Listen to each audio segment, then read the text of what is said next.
L'eau, l'air, la terre et le feu, les 4 éléments fascinent par leur beauté mais recèlent aussi d'une force destructrice.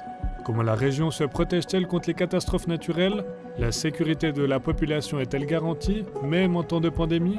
C'est le thème de notre série cette semaine. Aujourd'hui, nous parlons incendie à Mora. Une vieille ville comme celle de Mora est particulièrement vulnérable face aux incendies. Ces rues étroites rendent les déplacements des pompiers difficiles, mais grâce à leur savoir-faire, ce n'est pas un problème.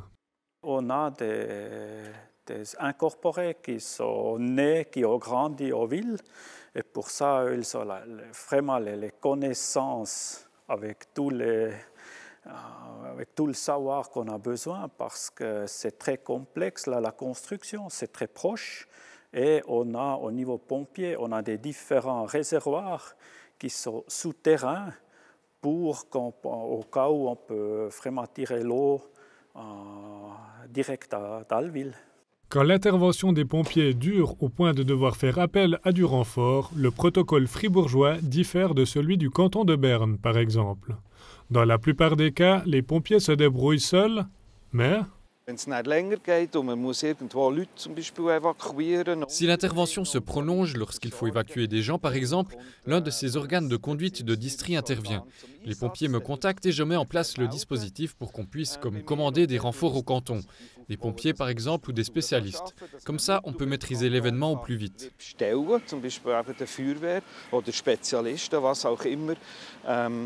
Damit wir das Ereignis so schnell wie möglich bewältigen und wieder zur normalen Lage zurückführen. Une rapidité toute relative, car un tel système de demande de renfort met un certain temps à se mettre en branle. Il faut bien un jour pour mettre en marche l'organe de conduite de distri. On peut mettre en place le dispositif en 1 ou 2 jours pour que les gens puissent être pris en charge, voire y passer la nuit. Tout ce qui est communication d'information ou abri immédiat va plus rapidement, mais pour que tout le dispositif soit mis en place, il faut du temps.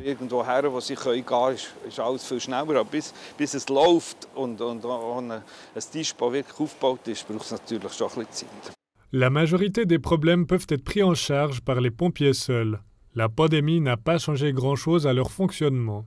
Pendant chaque moment, on était informé s'il y avait quelqu'un qui ne se sentait pas bien ou qui avait des symptômes d'une grippe. Et là, je trouve que c'est très agréable pour nous qu'on sait toujours qui est apte à intervenir ou pas. Finalement, pendant un incendie, les autres éléments jouent aussi un rôle important. L'air, par exemple, c'est cet élément qui nous amènera à Granges demain.